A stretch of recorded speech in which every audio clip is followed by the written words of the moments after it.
Eu sou André Miceli e esse é o podcast da MIT Technology Review Brasil. Hoje, eu, Carlos Aros e Rafael Coimbra vamos falar sobre 4 itens essenciais para a resiliência dos negócios em tempos de crise. A gente vai usar como base para esse papo um artigo que o Anil Chakravarty, que é vice-presidente executivo e General Manager da Adobe Digital Experience Business Unit nos Estados Unidos, escreveu. Ele fala sobre o sucesso dos negócios em tempos turbulentos e diz que esse sucesso se resume a uma liderança sólida, maturidade digital e um envolvimento consistente tanto com funcionários quanto com clientes. Ele começa falando sobre março de 2020 e sobre o fato de que uma equipe de liderança da Adobe decidiu, para o bem-estar dos funcionários, instituir políticas públicas de trabalho em casa para que todo mundo pudesse se proteger da disseminação da Covid-19.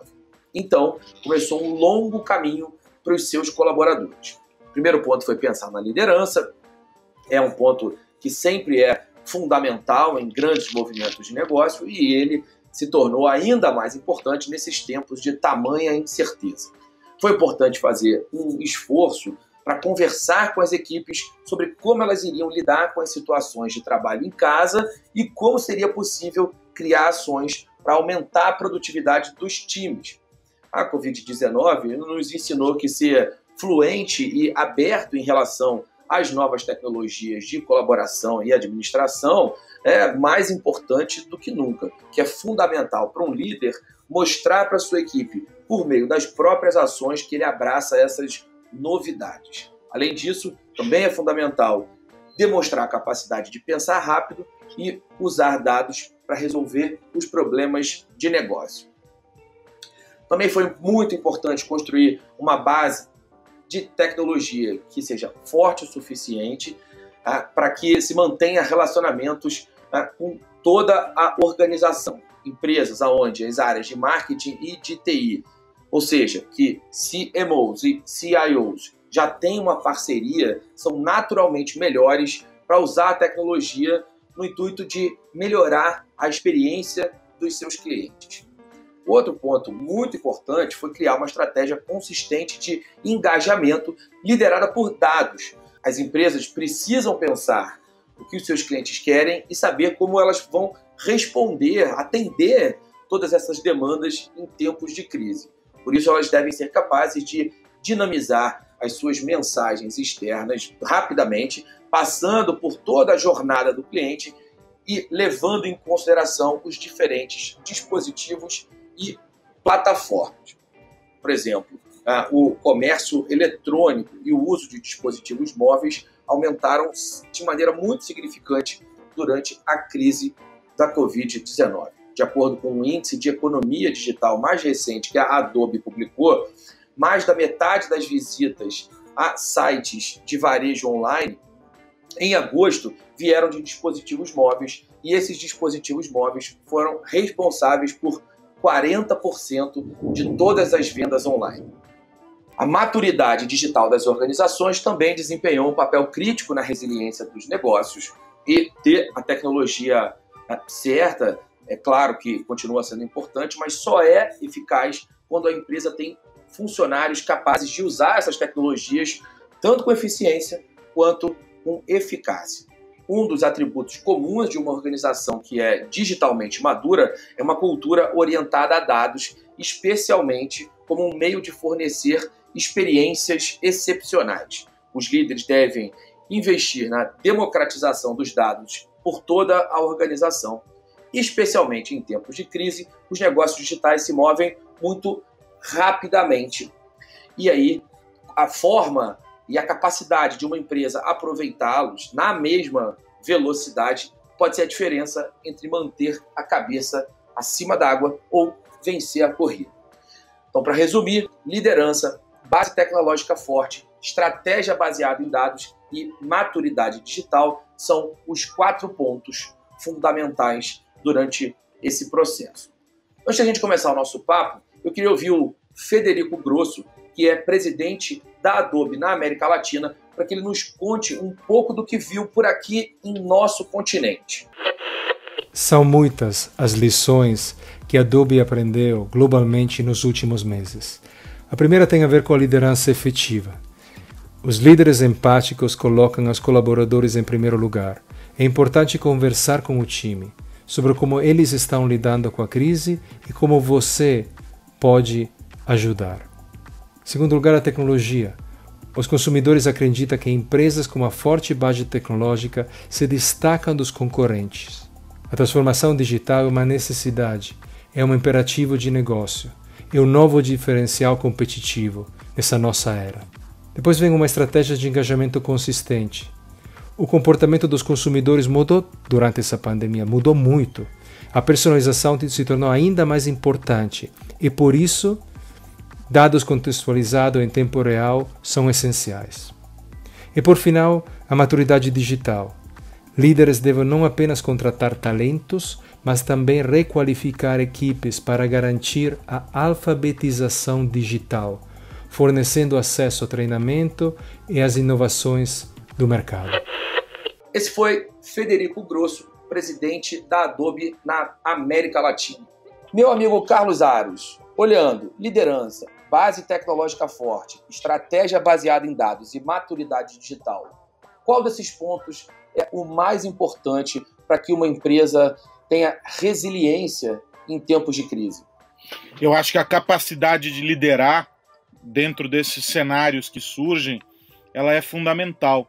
Várias pesquisas foram sendo publicadas durante esses últimos meses, mostrando como o grande desafio não estava única e exclusivamente na necessidade de se adaptar a essas incertezas todas que surgiram durante a pandemia, mas na capacidade de liderar durante esse processo de incertezas. Tem até uma pesquisa da Harvard Business School que trata esse como um dos pilares de habilidades fundamentais para que as empresas consigam atravessar esse período complicado, dizendo que a liderança na incerteza é o que dá sentido à empresa e a toda a corporação diante de um processo de transformação, ou seja, a capacidade de ter alguém guiando, né, alguém que seja o farol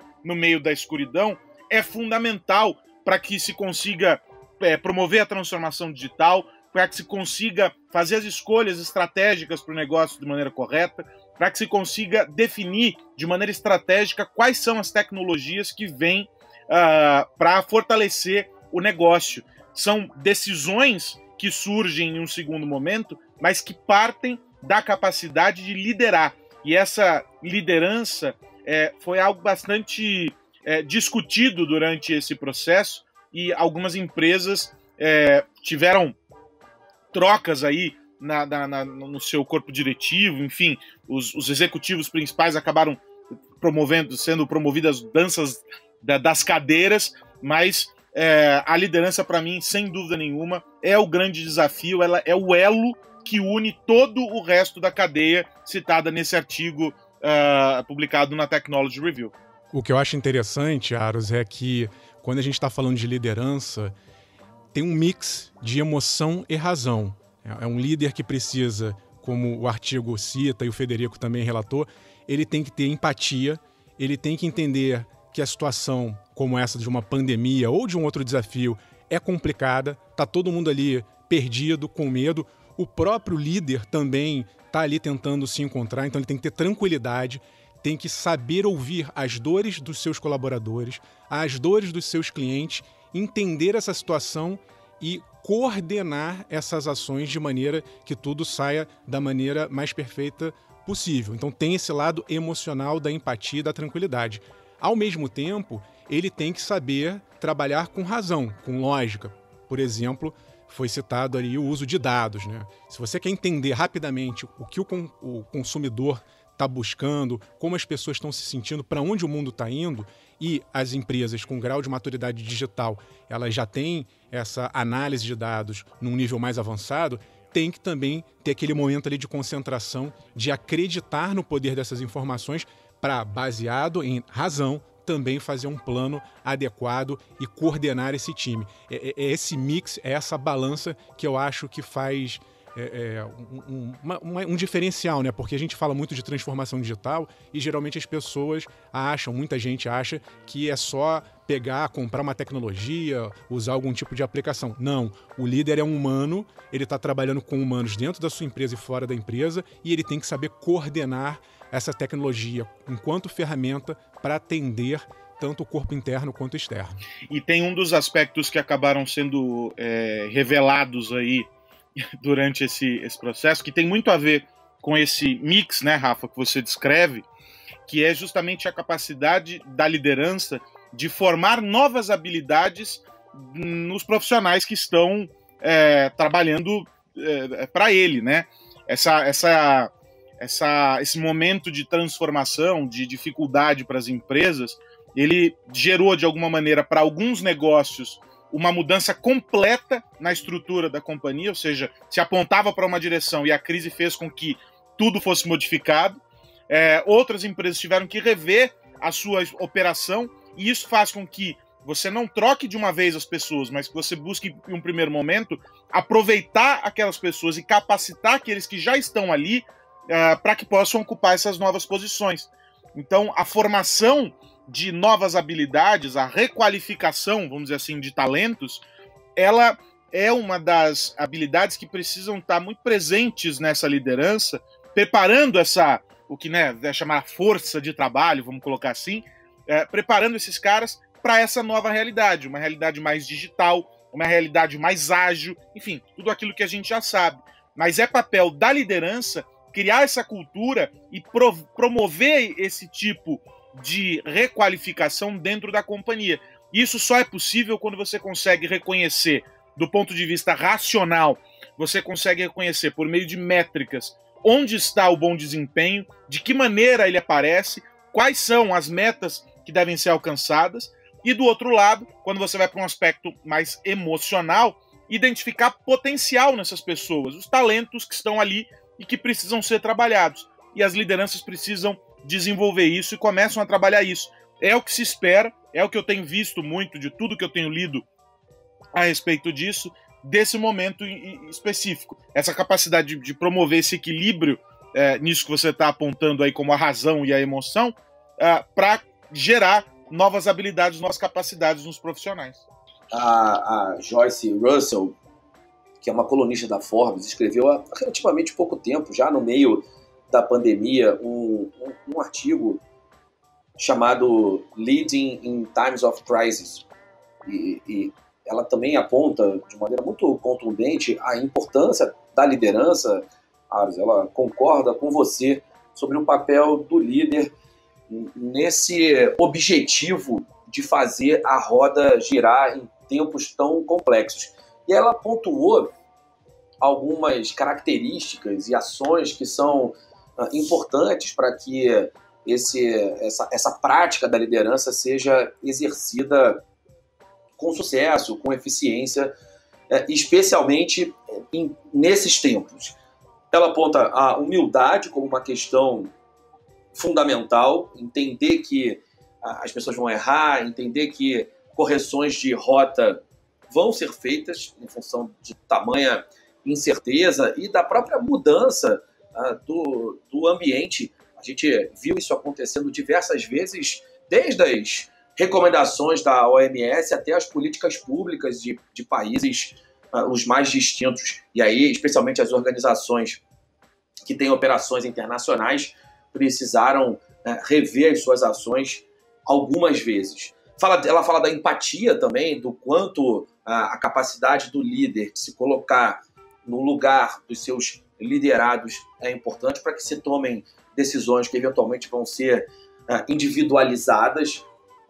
Fala muito sobre comunicação, divulgar, falar, deixar claro o caminho é uma parte fundamental para que a empresa consiga remar na mesma direção, especialmente quando as pessoas saem do mesmo espaço físico. Essa é uma característica que dá uma complexidade ainda maior para a crise ao longo desse período, as pessoas precisaram ser articuladas e articular as operações sem que houvesse o sincronismo físico ali da tomada de decisões, sem que elas estivessem nos mesmos lugares, sem que todo o processo de tomada de decisão e de gestão pudesse ser feito do mesmo lugar.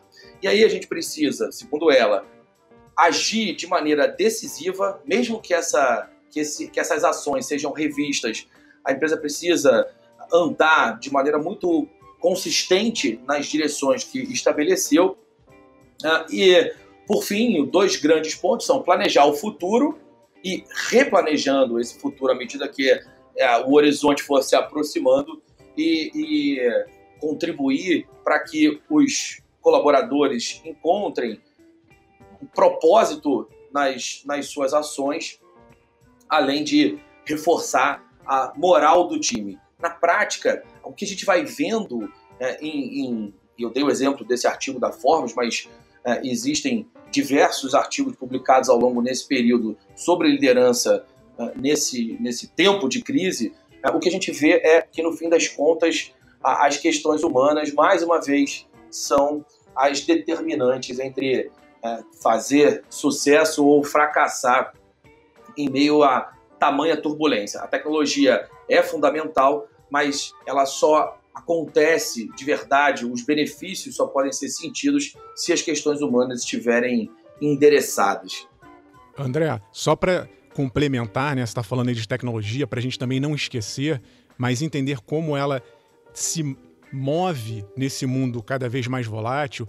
Um outro ponto interessante do artigo é essa flexibilidade no que diz respeito à infraestrutura da empresa. Então, se o líder tem que agir e se adaptar, se o seu corpo de colaboradores também tem que se entender nesse mundo complexo e volátil, a estrutura da empresa também, ela não pode ser mais aquela coisa rígida, o mesmo espaço físico. Então, se você tem que mandar seus colaboradores para home office, a solução tem que ser adotada da maneira mais precisa e rápida possível. Se parte da infraestrutura da empresa, por exemplo, tiver que ir para a nuvem, que vá para a nuvem. Existem hoje soluções modulares que a empresa pode se reconfigurar fisicamente, capaz de atender essas necessidades de mudança. Não dá para pensar, quando a gente fala da empresa ou do espaço físico, numa coisa fixa, tradicional, linear, como era no passado.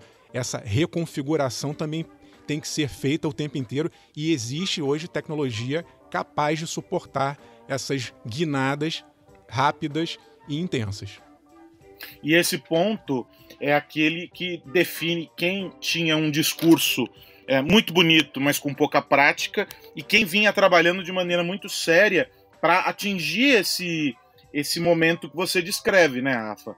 Algumas empresas conseguiram, em um intervalo muito curto, lá no início da pandemia, ativar essa operação para o trabalho remoto e conseguiram tirar os profissionais do escritório, inclusive as áreas técnicas, com um atendimento remoto a essas demandas, com a necessidade de ninguém ou pouquíssimas pessoas nos escritórios. Outras tiveram de enfrentar problemas grandes com interrupções de algumas áreas de atuação, o que mostrou que muita empresa que vinha com um discurso muito bonito, né, da transformação digital, da digitalização da operação e etc, não estava de fato fazendo a lição de casa da maneira correta, né? Dividiu quem eram as crianças e quem eram os adultos nessa história da digitalização.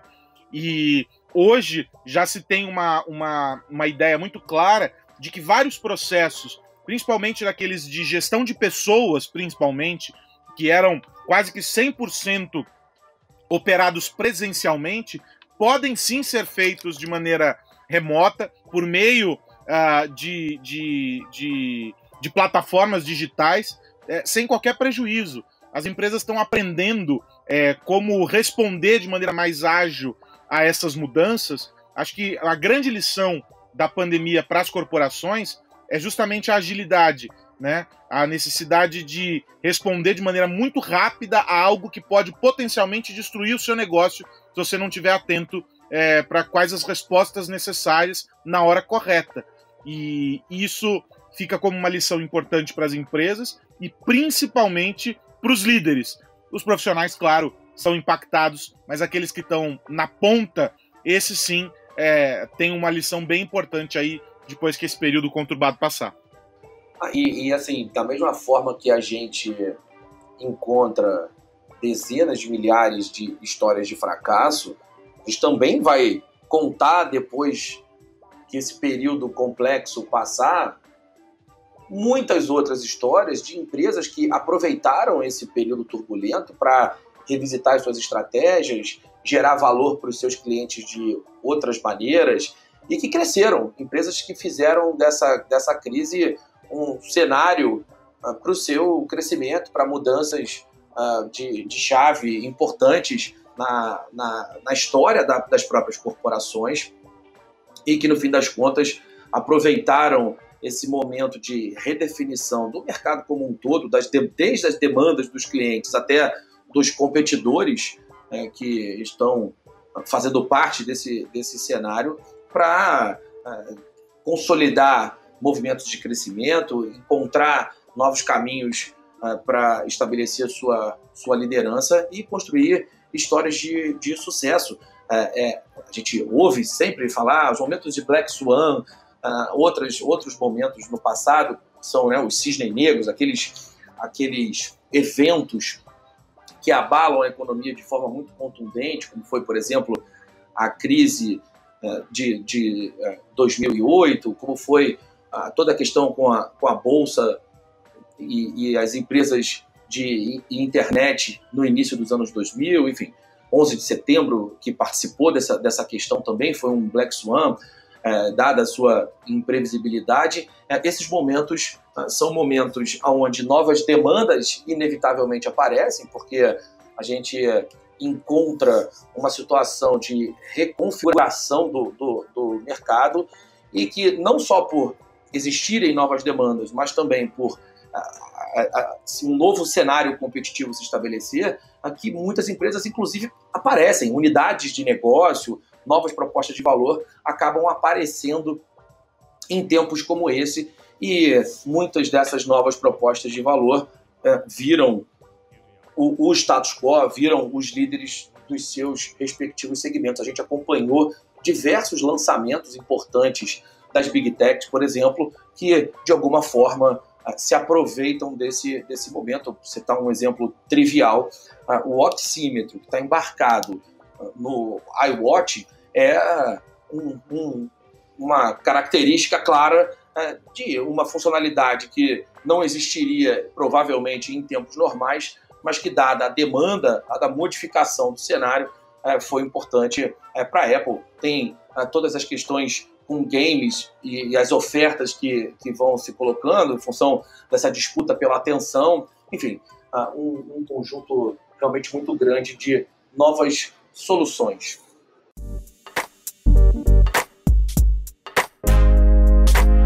Meus amigos, vou virar a chave e perguntar para o Rafael Coimbra o que temos para essa semana. André, ainda nesse movimento de trabalho em qualquer lugar, trabalho remoto, duas notícias de duas grandes empresas ajudam a confirmar que o mercado está apostando muito no escritório virtual, no escritório em casa, em qualquer lugar.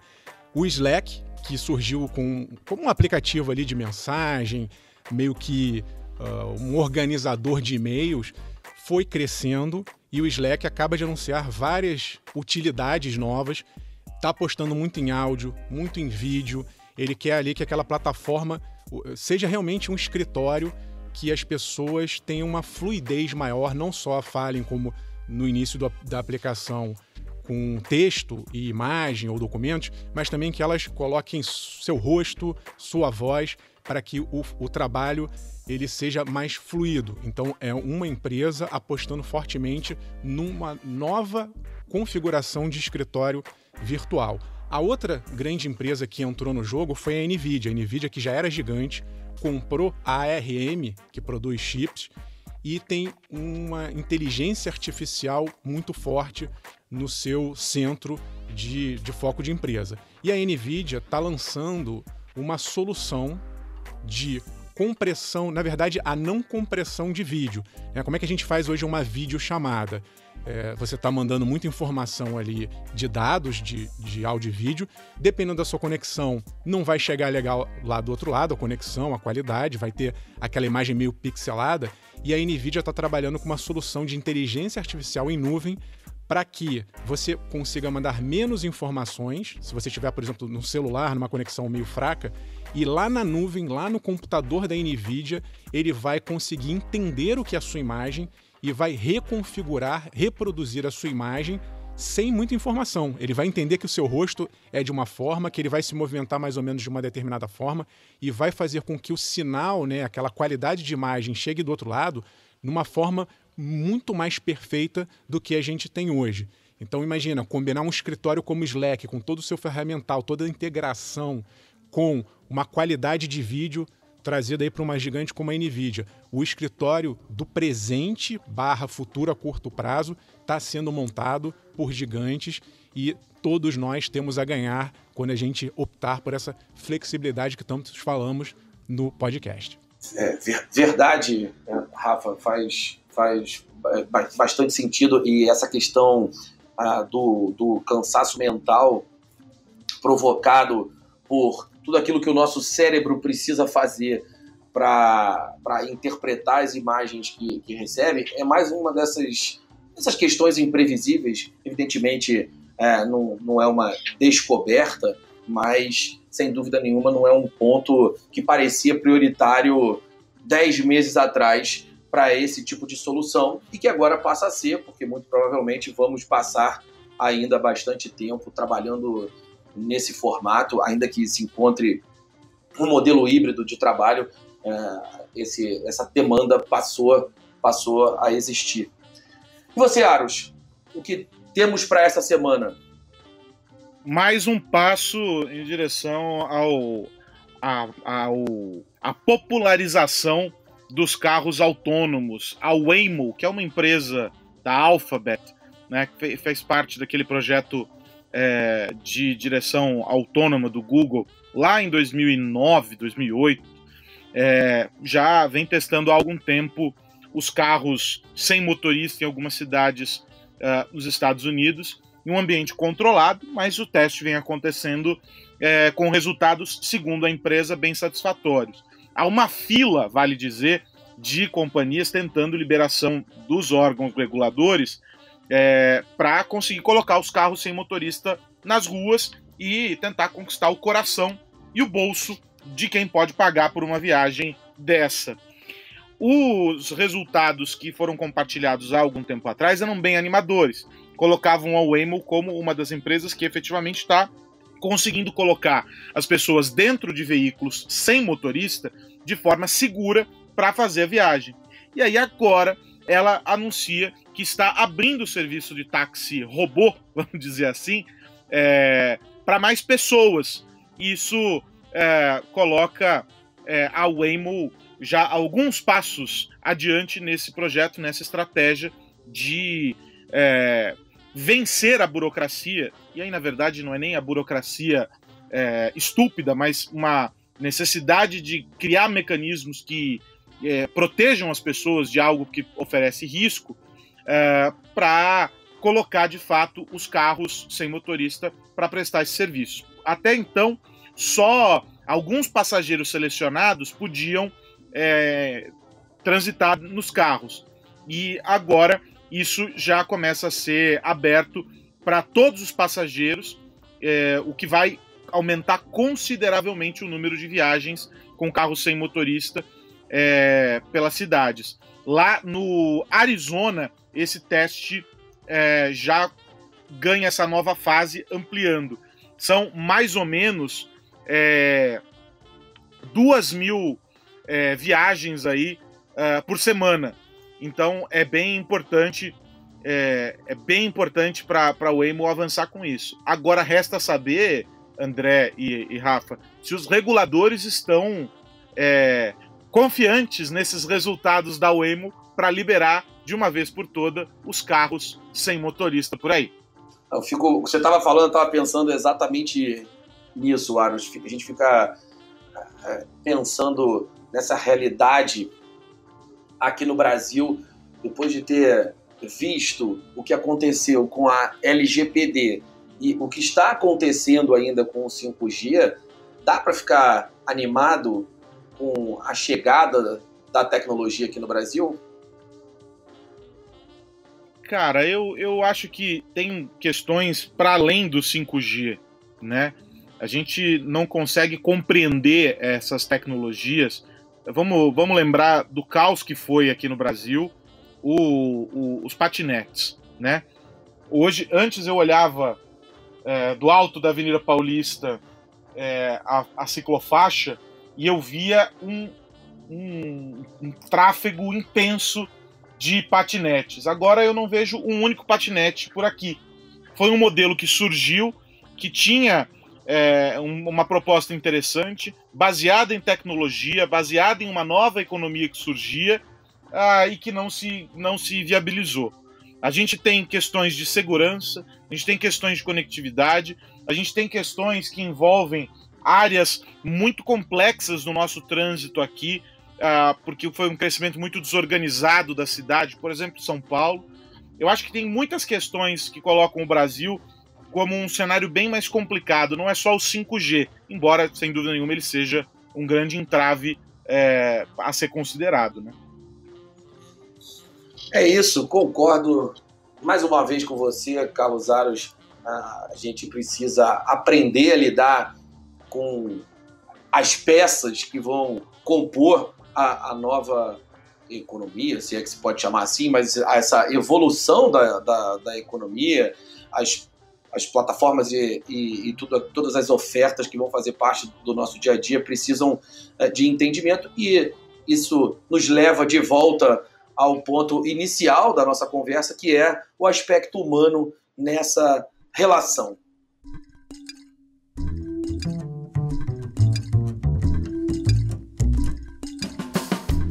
É isso, meus amigos. Semana que vem tem mais podcast da MIT Technology Review Brasil. Certo, Rafa? Certíssimo, André. Falamos tanto em colaboração em humanos, então eu venho aí pedir a colaboração dos nossos ouvintes. Primeira coisa e dica, se você estiver nos ouvindo pela primeira vez, marque aí no seu tocador de podcast favorito, porque toda semana você vai saber quando chegar um episódio novo do nosso podcast. E lá nas nossas redes sociais ou no nosso e-mail redacal@mittechreview.com.br, mande sugestões pra gente, participe, diga o que você está achando, se você está gostando, se não está, quem você gostaria que a gente ouvisse e que temas você também gostaria de saber mais informações. Peço então a colaboração de todo mundo. Maravilha, Rafael Coimbra. Carlos Aros, até semana que vem, meu amigo. Até a semana que vem. É só ficar ligado no nosso site, se inscrever na newsletter e ficar ligado na Technology Review Brasil. Um abração, até mais. Meus amigos, para todos que nos acompanham, até semana que vem. Sempre muito bom estar com todos vocês. Um abraço para todo mundo. Tchau.